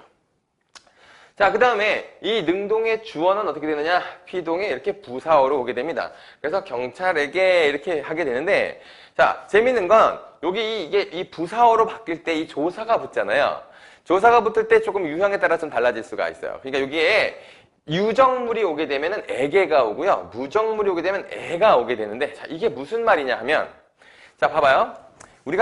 내가 물을 준다라는 문장이 있어요. 근데 누구에게 물을 주는 거냐? 자, 일단 고양이면 어떻게 해야 되죠? 나는 고양이에게 물을 줬다 이렇게 얘기하죠. 자, 그런데 나무는 어떻게 돼요? 난 나무에 물을 줬다 이러죠. 그쵸? 그래서 이 앞에 오는 단어가 뭐냐에 따라서 이렇게 조사가 바뀌어요. 그래서 유정물, 그러니까 동물과 사람, 이 경우에는 에게를 라는 조사를 사용하고, 무정물, 그러니까 식물들과 일반 사물들에게는 에라고 하는 조사를 사용하는 겁니다. 아시겠죠? 자, 이렇게 해서 이제 부사어까지 만드는 거야. 됐어요? 자, 그러면 자, 이렇게 바꿔가지고 이렇게 만들었어요. 여기까지는. 자, 그러면 이 마지막 이 서술어를 피동형으로 바꿔야 됩니다. 자, 이 피동형으로 바꾸는 데는 두 가지 방법이 있어요. 하나는 파생형입니다. 자, 파생형은 전미사를 붙이는 방법이에요. 자, 전미사는 너무 자세하게 설명할 수는 없지만 쉽게 말하면 전미사를 붙인 새로운 파생어를 만드는 거예요. 예를 들면 도끼, 도끼질 이렇게. 그 다음에 뭐 사과, 풋사과, 이건 접두사. 이렇게 해서 접사를 붙여서 파생어를 만드는 방법인데, 여기에 붙는 거는 이게 전미사가 붙는 거예요. 전미사가 붙으면 사실 봐봐, 요거는 이게 잡았다잖아요. 얘가 잡혔다로 바뀌게 되지만, 잡았다와 잡히다는 서로 다른 단어입니다. 오케이? 전미사가 붙으면 다른 단어가 되는 거예요. 이건 잘 모르셔도 됩니다. 그냥 전미사 이히리기를 붙인다. 이렇게만 아셔도 돼요. 알겠어요? 전미사 이히리기를 붙이거나, 또는 이런 말이 있어요. 명사에다가 대다. 자, 예를 들면 뭐가 있을까요? 개최되다. 자, 개최되다. 이런 말 있죠? 이런 식으로 명사에다가 이게 되다를 이렇게 붙여서 쓰게 되는 경우 있죠? 자, 그런 경우도 사실 파생형이라고 보는 겁니다. 이 되도 전미사예요. 오케이? 요 되도 전미사가 되는 거야. 이히리기처럼. 자, 그러면 요걸로 한번 만들어 볼까요? 이런 문장을. 자, 그러면 도둑이 경찰에게 잡히였다 해서 요 히 있잖아. 히. 이게 요 이히리기의 히인 거야. 그렇죠? 자, 쫓기다 같은 경우에 이거만, 자, 경찰이 도둑을 쫓았다. 이러면 쫓기었다가 될 땐 그럴 때는 기가 되는 거고요. 오케이? 자, 그런 겁니다. 자, 이런 식으로 우리가 바꿀 수 있어요. 자, 다음에는 통사형이라고 있는 게 있는데요.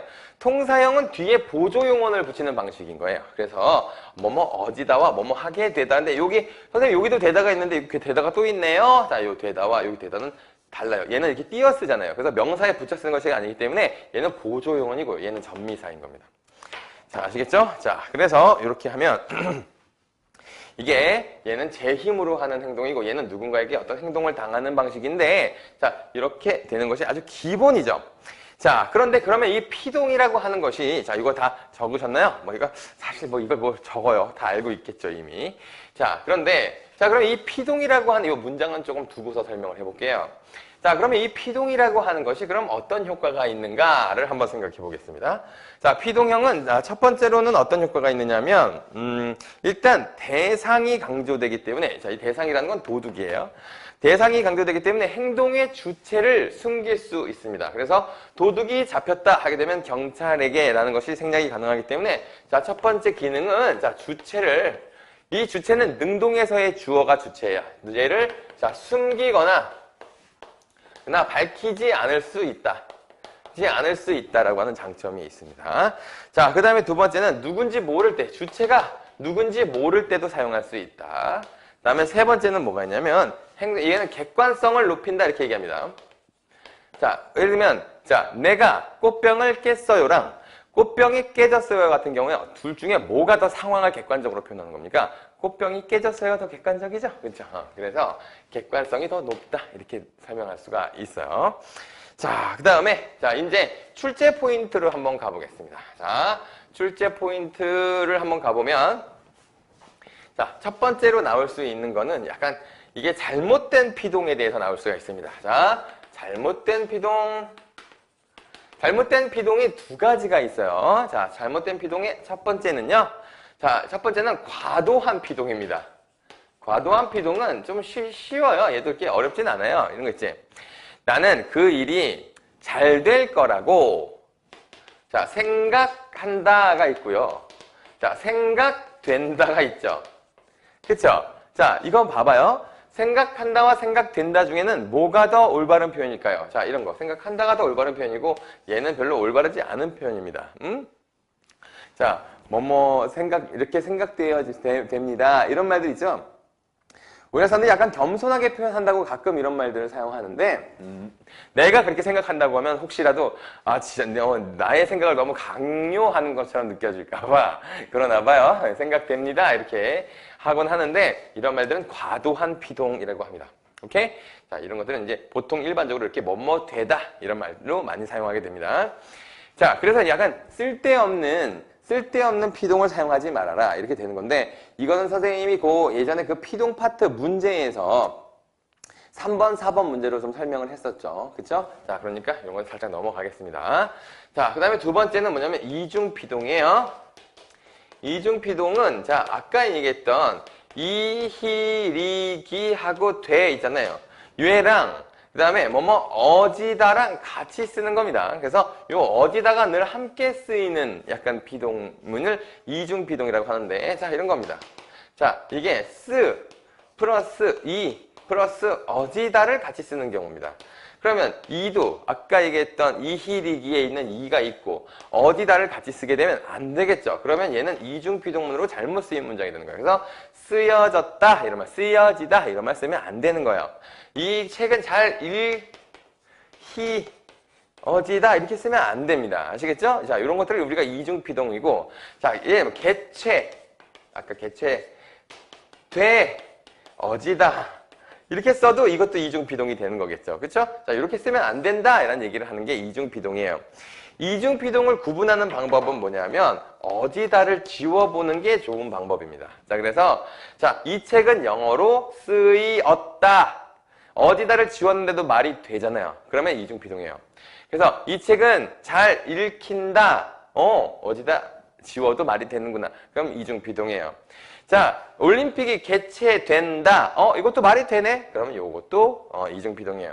자, 근데 반대로 말하면 어디다를 지우면 안 되는 말이 있을 경우가 있어요. 예를 들면 손잡이가 돌려졌다. 이런 문장이 있잖아요. 그쵸? 자, 그럼 얘는 돌 플러스 리 플러스 어디다 이렇게 쓰인 거죠. 그쵸? 근데 이거 어디다를 지워볼게요. 자, 손잡이가 돌렸다. 이렇게 되죠. 그러면 손잡이가 돌렸다? 문장이 이상하네. 그죠? 이상하죠? 그러면 얘는 이중피동문이 아니에요. 아시겠어요? 이게 이제 이따가 이제 사동을 설명하면서 얘기하겠지만 사동은 이희리기 우구주예요. 그러니까 이희리기가 사동에도 나오고 피동에도 나와요. 그래서 얘는 사동이랑 피동을 이렇게 같이 쓰는 경우가 있는데 얘는 틀린 문장이 아니에요. 그래서 이렇게 되는 경우가 간혹 있는 겁니다. 아시겠죠? 자, 그러면 이렇게 되는 거죠. 자, 손잡이가 돌려졌다. 이런 거. 자, 이런 것들이 이중피동입니다. 자, 이거 이해했죠? 자, 이 예문을 잘 정리하고 이게 어떻게 하는 건지 잘 생각해 보세요. 어디다를 지우시면 돼요. 어디다를 지웠는데도 말이 되면 얘는 이중피동이구나 이렇게 생각하면 됩니다. 근데 어디다를 지웠는데 말이 이상해져요. 그러면 얘는 괜찮아. 어디다가 필요해서 쓴 거구나. 그러면 얘는 사동 플러스 피동이겠구나 이렇게 생각하면 됩니다. 약간 높아심이 하나만 나면 이런 거 있죠. 그려지다 이런 말을 하면 가끔 이중피동 같은데? 야, 얘는 어간이 리잖아요. 이 리가 이희리기의 리가 아니죠. 근데 이게 그려지다면 뭔가 이중피동 같아 이런 경우가 있어요. 이거 이중피동 아니에요. 그냥 피동입니다. 알겠죠? 자, 요거까지 보시면 되겠고, 자, 그래서 뭐 생각된다 이런 것들 조심하라고 했습니다. 자, 요 과도한 피동. 자, 그러면 요 정도가 보면은 우리가 이제 피동에 대해서는 거의 다 본 것 같아요. 자, 본 것 같은데, 자, 예를 들면, 자, 하나만 더 해볼게요. 하나가 뭐냐면, 자, 능동이 없는 피동이 있어요. 자, 예를 들어볼게요. 자, 연이 나무에 걸렸다. 걸리었다. 이거 걸렸다예요. 걸렸다로 쓸게요. 그냥. 걸렸다. 자, 이거 그냥 자유자재로 능동과 피동을 바꿀 수 있는 방법은 뭐냐면, 자, 얘가 주어로 간다. 이렇게 이거예요. 얘를 이렇게 교차만 잘하면 되는 거예요. 그쵸? 자, 그럼 여기서 주어는 연을이 되겠죠. 그쵸?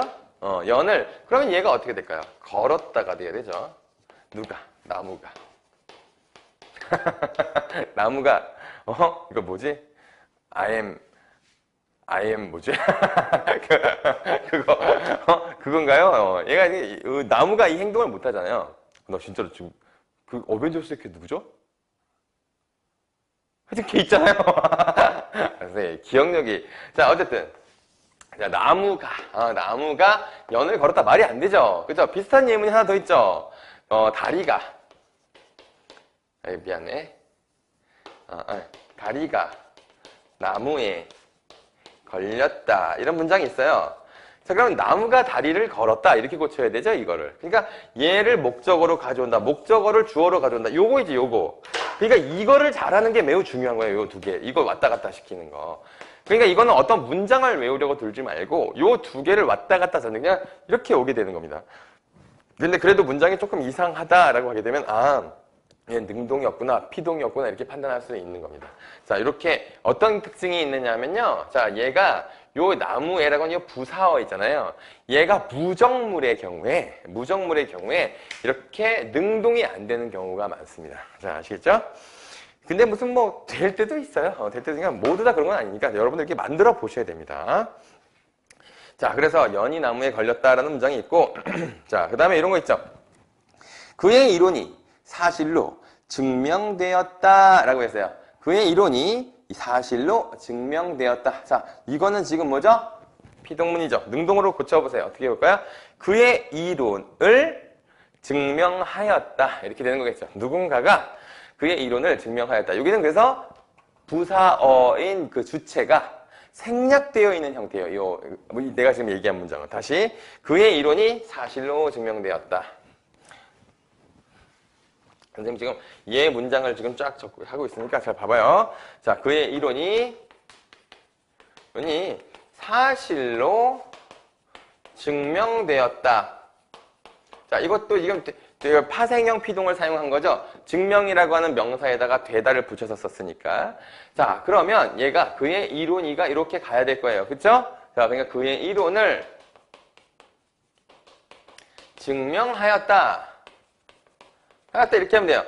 근데 선생님, 얘가 일로 가야 되는 거군요. 사실이 그의 이론을 증명하였군요. 아니에요. 이거는 주체가 아니잖아요. 그러니까 얘는 그냥 그대로 여기다 두시면 됩니다. 사실로 증명하였다. 이러면 돼요. 근데 이 앞에 있는 이 주어가 이 주어가 지금 안 나와 있는 거죠. 왜냐면 아까 피동문에서 주체를 숨길 수가 있었잖아요. 얘가 주체를 숨겨놓은 겁니다. 그의 이론이, 자, 에디슨에 의해, 에디슨에게 약간 이런 식으로 쓸 수 있겠죠. 그쵸? 자, 이런 말이 이게 빠져있기 때문에 여기가 없는 거예요. 아시겠어요? 자, 이렇게 될 수도 있는 겁니다. 자, 그 다음에 동생의 오해가 전부 풀어졌다. 동생의 오해를 풀었다. 이렇게 하면 되겠죠. 그쵸? 자, 그래요. 근데 여기에서 선생님이 좀 특이한 문장 하나만 좀 설명해 볼게요. 이런 게 있습니다. 자, 우리가 그 팀을 이겼다라고 하는 문장이 있어요. 자, 그러면 얘를 피동으로 만들 때는 어떻게 얘기되냐면, 자, 얘가 와야 돼요. 자, 그 팀이 우리에게 이거 쓸 수 있어요? 졌다. 이렇게 해서 반대말로 이렇게 서술어를 만들 수도 있다. 이것도 알아두세요. 자, 이런 게 있고요. 자, 그 다음에 자, 나는 하늘을 보았다. 이거 만들어 볼까요? 하늘이 나에게 보였다. 이렇게 하면 되겠네요. 그죠? 우리는 그를 회장으로 뽑았다. 자, 그가 우리에 의해 회장으로 뽑혔다. 이렇게 되는 겁니다. 자, 그러면 이런 거 한번 해볼게요. 자, 빗물이, 내가 하나 또 해볼게. 이런 문장이 있어요. 자, 빗물이 운동장을 팠다. 이런 문장이 있다고 생각해봐. 그치? 그럼 팠다. 이게, 그러면 이제 이거 쉬워요. 운동장이, 자, 얘는 무정물이니까 빗물에, 자, 이거는 이렇게 해서 쓸 수 있어요. 자, 이건 패였다. 그래서 패었다. 이렇게 쓸 수도 있고요. 자, 이건 어떻게 쓴 거냐면, 자, 파 플러스 이 플러스 얻다 이렇게 해가지고 패였다 이렇게 쓸 수도 있고요. 혹은 파였다 이렇게 쓸 수도 있어요. 파였다 이렇게 쓸 수 있어요. 파였다 이렇게 해서 얘 두 개가 다 됩니다. 두 개 다 돼요. 그래서 쓰다 있잖아요. 그래서 얘가 쓰이다. 얘가 다 되는 경우가 있거든요. 그렇죠? 자, 그래서 이렇게 패였다, 파였다가 둘 다 되는 요런 애도 있다. 그래서 이렇게 쓰면 안 되는 거죠. 그쵸? 그러니까 패였다 이렇게 쓰면 안 돼요. 그럼 이건 되나요? 패였다 이렇게 하면 될까요? 이러면 안 되는 거죠. 그쵸? 그럼 이중피동이에요. 그래서 이중피동 이게 요 패이었다 이렇게 되잖아요. 그쵸? 그러면 안 돼요. 패였다 이렇게 쓰면 안 되고 이렇게 이중피동이 아니라 파에다가 이에다가 얻다 이렇게 썼잖아요. 그렇죠? 이를 두 번 쓴 거지. 이것도 이중피동인가? 이를 두 번 쓰게 되는 그런 잘못된 표기가 되기 때문에 이렇게 하면 안 된다.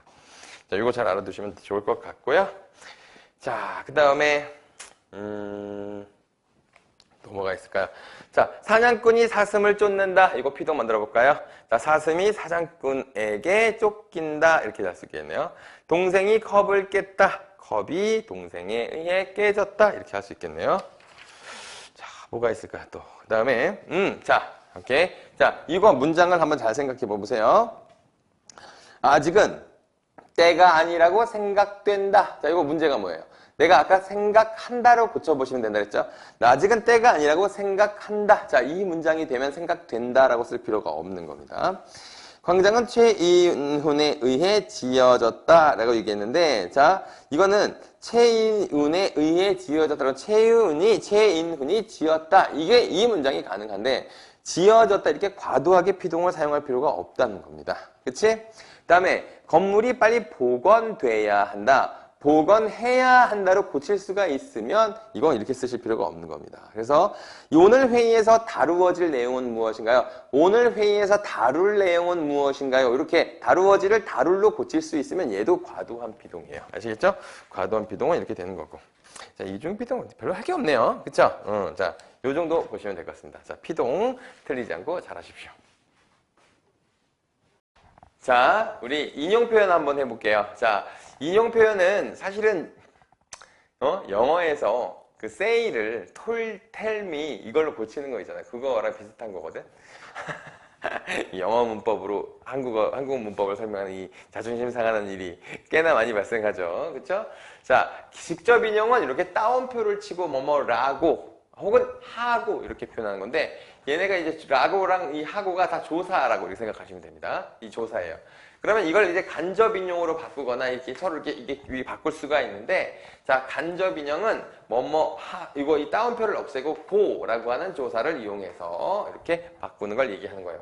자, 평서문 한번 해볼게요. 자, 그러면 자, 어머니께서 야, 우리 아들은 참 착하구나 라고 말씀하셨다. 이렇게 얘기하면 자, 어머니께서 우리 아들은, 어머니께서 당신의 아들은 이렇게 하는 게 더 좋겠네요. 당신의 아들은 매우 착하다고 말씀하셨다. 이렇게 되는 건데, 이거 써야겠네. 그치? 그치? 이거 한번 써볼게요.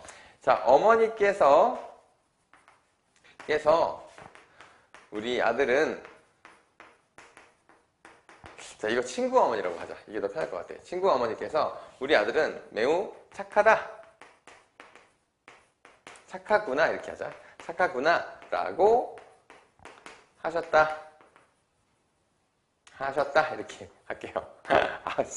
글씨 쓰기가 너무 귀찮아요. 자, 이걸 간접인으로 고쳐볼게요. 어머니께서, 자, 우리니까 어머니의 아들이라는 뜻이잖아요. 이럴 땐 어머니를 대명사로 받을 때는 높은 사람일 때는 당신의 이렇게 하시면 돼요. 당신의, 자, 요게 약간 높은 사람일 땐 요것도 나올 수 있습니다. 당신의 아들은 친구 어머니, 미안해요. 친구 어머니께서 당신의 아들은 매우 착하다.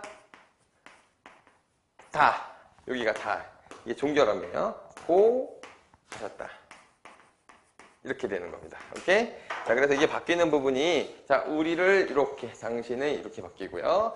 이거 똑같이 쓰다가, 여기 구나가 여기 다라고 하는 종결어미로 바뀌는 거예요. 여기 다는 종결어미예요. 이 고가 조사, 이 고는 조사잖아요. 그쵸? 자, 고 하셨다. 이렇게 고치셔야 되는 겁니다. 자, 이게 평서문을 고치는 방법이에요. 자, 근데 하나 얘를, 그래요. 이거 계속 이어서 한번 가보겠습니다. 이게 평서문이고요. 이게 좀 이렇게 어렵게 나면 이게 되게 어렵거든요. 어렵게 나면 되게 어려운데 사실은 조금만 익숙해지면 사실은 뭐 다 해요. 다음에 이게 평서문이었으면, 자, 두 번째. 이게 동영상이니까 잠깐 멈춰놓고 예문을 쓰시면 되겠죠? 자, 의문문 한번 해볼게요. 자, 의문문. 자, 의문문은, 자, 여기 안에가, 이 따옴표 안에가 어떻게 되냐면, 뭐뭐하니? 이렇게 돼요. 그쵸? 뭐뭐하니? 이렇게 되는데, 얘는 어떻게 되냐면, 간접인용으로 고치면 뭐뭐하냐 플러스 고예요. 자, 다시 말하자면 이 동그라미 친 건 종결어미입니다. 얘는 종결어미, 자, 얘는 조사. 이렇게 나눠지는 거예요. 자, 이렇게 쓰셔야 돼요. 자, 야구 간다. 자, 이거 한번 예문 한번 해볼게요. 자, 친구의 어머니께서 너가 영순이? 라고 물으셨다. 이렇게 썼어요. 자, 그러면 이건 친구 어머니께서, 이거 똑같은 건 그대로 쓸게요. 친구 어머니께서, 너가가 누구예요? 내가 듣는 애니까 내가 영수냐고 했어요. 이렇게 해야 되겠죠? 자, 요 냐가 종결이고요. 얘가 조사. 이렇게 되는 거예요. 자, 그러면 친구 어머니께서 사실은 나에게 이렇게 물었다라고 있으면 확실하게, 근데 너가 영순이라고 나한테 물었다 이렇게 하면 이 듣는 내가 나가 되잖아. 그래서 이걸 내가 영수냐고 물었다. 이렇게 할 수가 있는 거예요. 알겠어요? 자, 그래서 이건 인칭도 이렇게 자유자재로 바꿀 줄 알아야 됩니다. 자, 이거 어렵나요? 이건 안 어렵죠? 그쵸? 이렇게 하는 거. 자, 이런 예문이 있어요. 자, 그러면 세 번째로 감탄형 한번 해볼까요? 자, 감탄형. 자, 감탄형은 평서형이랑 똑같아요. 형사형이랑 똑같은데, 자, 그래도 예를 한번 들어보겠어요. 자, 친구 어머니께서, 너 참 잘생겼구나. 잘생겼구나. 라고 하셨다. 이렇게 되면, 친구 어머니께서 내가 참 잘생겼다고 하셨다. 이러면 돼요. 이거 되죠? 자, 그래서 감탄형은 뭐뭐구나 이런 것들이 뭐뭐라고 또는 다고라고 고쳐진다. 그래서 이 라하고 다는 종결어미, 이 고는 조사 이렇게 쓰이는 거거든. 그런데 이제 이런 거죠. 쉽게 말하면 이렇게 잘생겼구나라고 해서 이 구나를 빼고 받침에 있을 때는 다고가 돼요. 근데 받침이 없으면 라고가 되거나 라고가 되거든요. 자, 이거를 한번 바꿔볼게요. 젊음이 열쇠구나. 젊음이 묘약이구나 라고 할게. 자, 젊음이 묘약이구나. 라고 이렇게 되면 젊음이 묘약이라고가 되잖아요. 그쵸?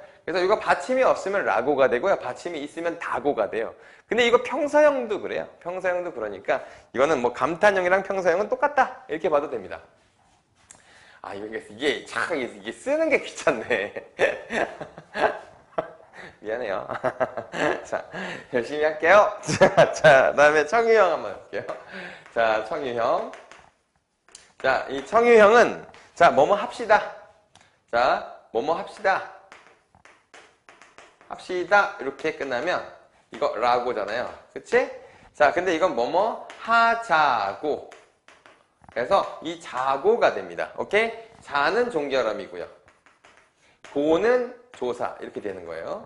그러니까 우리 같이 합시다. 그들이 우리에게 친구가 나에게 같이 하자라고 했다. 그 동료들이 나에게 같이 합시다라고 말했다. 이렇게 되면 둘 다 하자고가 돼요. 그렇죠? 하자고. 같이 하자고 했다. 이렇게 됩니다. 그래서 자, 청유형은 자고가 됩니다. 그래서 자가 종결음이고 고가 조사가 됩니다.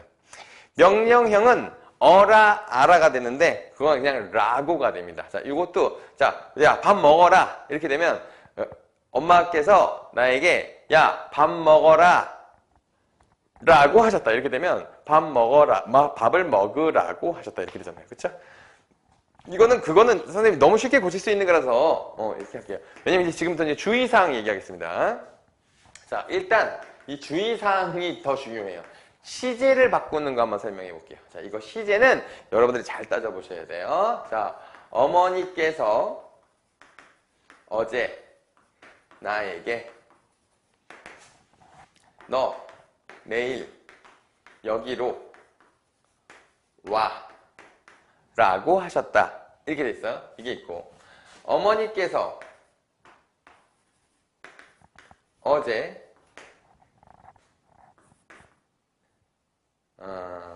나에게 그제라고 할까? 자, 그제 나에게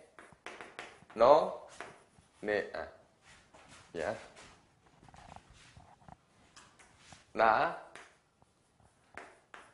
내일 거기로 갈게 라고 하셨다. 이게 있고요. 또 뭐가 있을까? 뭐 이런 게 있어요. 이런 게 있어요. 자, 이거를 조심해야 되는 건데 잘 봐봐요. 이거를 어떻게 고쳐야 되냐면, 어머니께서 어제 나에게 너잖아요. 이건 나가 겹치기 때문에 생략해도 됩니다.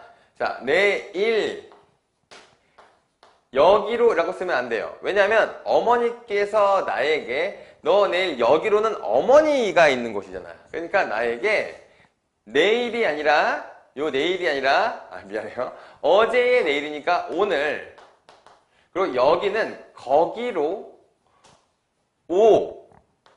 오라고 하셨다. 이렇게 돼야 되는 겁니다. 아시겠죠? 오라고 하셨다. 자, 이게 이제 오라고 하셨다. 이게 명령형이잖아요. 그래서 라가 종결음이고 고가 조사 이렇게 해서 어머니께서 어제 나에게 오늘 거기로 오라고 하셨다. 이렇게 고치셔야 됩니다. 자, 지금 이게 뭐가 헷갈린 거죠? 헷갈릴 수 있는 거죠? 요 너가 나기 때문에 생략된다는 점. 그 다음에 요 어제의 내일이니까 이게 오늘이 된다는 점. 어머니에게 여기는, 나에게는 거기가 된다는 점. 그래서 요거가, 자, 바꿔보면은, 자, 어제 날짜는 여러분들이 좀 덜 헷갈려 하는데, 자, 이는 그로 바꾸고요. 그는 이로 바꾸는 거예요. 그래서 여기는 거기가 되는 것이고요. 거기는 여기가 되는 겁니다. 알겠어요? 자, 이렇게 바꿔야 돼요. 자, 그런데 헷갈리면 안 되는 게 저기가 있잖아요. 저는 똑같이 저예요. 어머니께서 어제 나에게 너 내일 저기로 가, 저기로 와 라고 하셨다 그러면 오늘 저기로 오라고 하셨다. 이렇게 똑같이 저기가 돼야 됩니다. 왜냐하면 이는 말하는 사람에게 가까운 곳, 그는 듣는 사람에게 가까운 곳이에요. 자, 그러니까 이제 이 장소가 상황에 따라 달라지니까 이게 인용어로 바뀔 때 이렇게 바뀌겠죠. 근데 저기는 말하는 이와 듣는 이 모두에게 먼 곳이에요. 그러니까 상대가 바뀌어도, 그러니까 직접에서 간접으로 바뀌어도 다 적입니다. 그때는요. 그래서 자, 저기는 그대로 저기로 써야 된다는 겁니다. 자, 그럼 이거 한번 바꿔볼게요. 어머니께서 그제 나에게 나 내일 거기로 갈게 라고 하셨다라고 했어요. 자, 그러면 어머니께서 그제 나에게 나니까 당신께서죠, 이거. 내가 아까 높은 사람을 대명사로 받아야 될 경우에는 이렇게 당신이라고 하는 대명사를 사용한다 이렇게 했잖아요. 당신께서 내일, 그제의 내일이니까 어디죠? 여기로. 근데 여기 갈게가 있잖아요. 갈게가 가다는 오다로 바뀌어야 됩니다. 자, 가다가 오다 이렇게 반대말로 바꿔야 되는 경우가 있어요. 온다고 하셨다 이렇게 하게 되는 겁니다. 오케이? 자, 이렇게 바꾸는 거예요. 그러니까 이제 처음에는 시제 조심하셔야 되고요. 그러니까 어제냐, 내일이냐 요거 시제 조심하시고요. 높임. 자, 여기 보면 여기 높임 있잖아요. 높임. 당신께서 요 깨서를 높였잖아요. 그렇지? 나는 여기서 반말을 썼는데 높임을 안 썼는데 당신께서 하게 되면 여기선 이건 높여야 되죠. 조사로. 왜냐면 이게 주체 높임이 돼야 되니까 이렇게 바뀔 수가 있다는 거. 그 다음에 지시어는 저런 식으로 바꿔야 되고 가다와 오다가 저렇게 바뀔 수 있다. 요거만 주의하시면 됩니다. 자, 이거는 사실은 잘 조금만 생각하면 다 맞출 수 있어요. 맞출 수 있는데 약간 요것들 좀 주의하세요. 요거, 그 다음에 높임. 오케이? 높임 중에 높임을 약간 대명사로 봤을 땐 당신을 쓰는 게 좋다. 당신을 써야 된다. 이거를 그냥 어머니께서 그제 나에게 어머니께서 어제 여기로 온다고 하셨다. 이거 있잖아. 이렇게 쓰면 조금 말이 이상하죠? 대명사로 받을 때는 높임은 당신이라고 받으시면 됩니다. 그리고 써놓고 자연스러운지 확인하세요. 아시겠죠? 자, 그리고 문제 풀다가 모르겠는 거 질문하시면 됩니다. 자, 여기까지 할게요.